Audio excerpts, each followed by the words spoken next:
Hi everyone. So this is a short video in which I'm going to introduce the concept of log-log plotting, which is an analytical tool for certain kinds of functions that follow power laws. So let's say that I have a relationship between two variables, y and x, that looks like this, or at least I have a model that suspects they have some sort of relationship like that. And I'm taking data for x and for y, and I want to compare that data to this model. So I could just plot x versus y, and then I'll get something, hopefully, that looks like this. I could take this function and try to curve fit it to the data to find values of k and n, and that would be fine.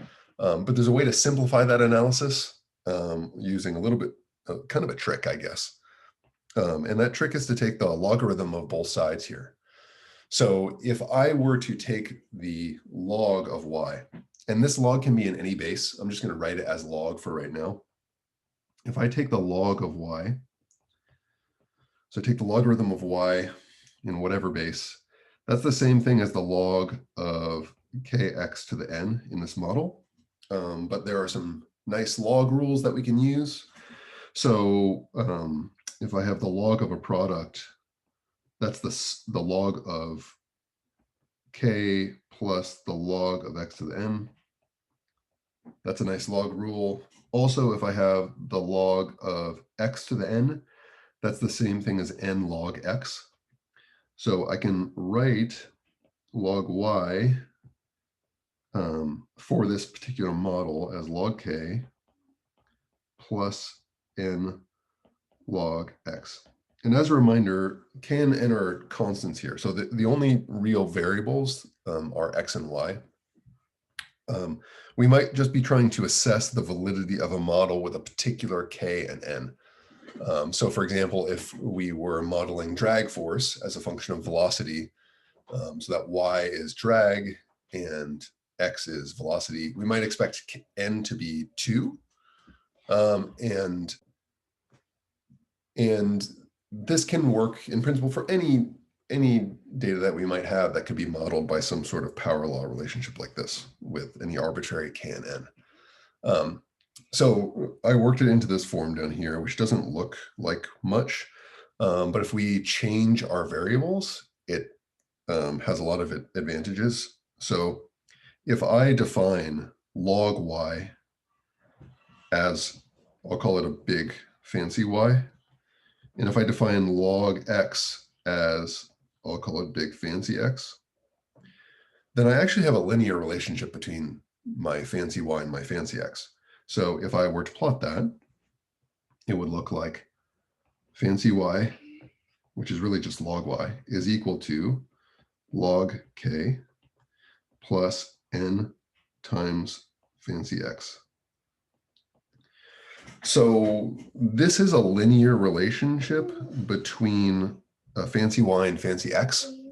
So that is, if I take my data, I calculate the log of x and the log of y in whatever base I want, and I plot them, then I can assess the validity of my model by looking for a linear relationship.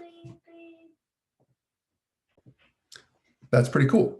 And we can predict what the y-intercept and the slope of that linear relationship would be. So n, that's the slope of the relationship, and the log of k is the y-intercept. So if there's a couple things I could do with this. One is, if I suspect a particular value of n and k, then I can look for those in the slope and y-intercept of a plot where I'm plotting my fancy y versus my fancy x. Or if I don't have a particular idea, if I suspect some sort of power law relationship between y and x, but I don't really know what those constants are going to be, I could plot this and then see what values for the y-intercept and slope pop out of the equation. So let's look at an example with some data I made up and see how this works and how it affects a graph. Give me a sec to pop over to a spreadsheet. Okay, so here's some data that I made up. Let's say I am plotting velocity versus drag force, and I've got my velocity data in the A column and my drag force data in the B column. So this means that at each of these particular velocities, I measured the drag force somehow, and plot and put it here. So let me plot this. We can see what it looks like. So I made a plot of velocity versus drag force and put it here in this tab. So you can see it here. Here's what velocity versus drag force looks like. It looks like something concave up. So maybe that's in accordance with what we would expect. Maybe not. But perhaps I suspect that there is going to be some sort of power law relationship between drag force and velocity. So let me do some log plots here. So what I want to do is I want to take the log of velocity and the log of drag force and then plot those versus each other. So I'll just take the natural log here for simplicity, because in Sheets there's a function which is just ln, natural log, and I can use log in any base. It'll work fine. So I'm taking the log of A2 here. And then here I want to take the log of B2. So that's the log of my first velocity point and the log of my first drag force point. And then I'm going to apply those equations all the way down here. So now I have log of velocity versus log of drag force, and I can plot that. So I actually have made that plot over here in this tab. And I get something that looks really, really linear. You can see the trend line here, 1.9x plus 1.44. So in our model, 1.9 represents the exponent to which the velocity is raised in this model. So this suggests that the exponent's 1.9, and it suggests that the natural log of the constant of proportionality is 1.44. So let's take that data and work backwards to construct our model back in my little workbook. All right, so I have the data for the trend line here.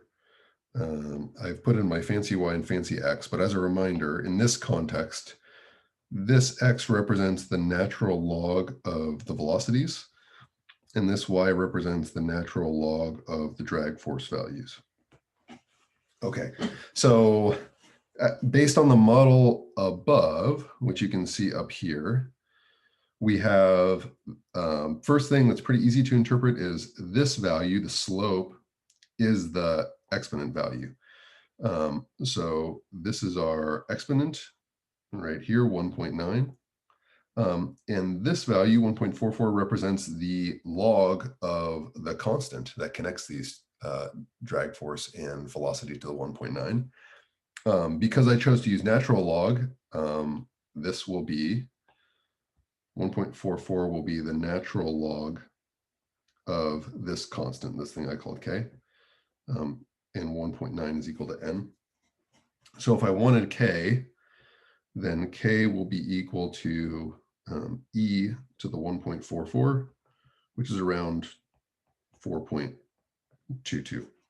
So if I'm then building a model, if I work backwards, what this means is that my original, where I started with all of this, is I had some model that was y equals k, x to the n. So for my particular context here, that would mean that the drag force is equal to 4.22 times x to the 1.9. That's the model that this data predicts on the basis of my linear trend line here. So that's a quick way you can use log plots to make the analysis a little bit easier. The thing that's easy about it is you just have to work with a linear trend line, and linear trend lines are nice. So I hope that helps, and I'll see you later. Bye.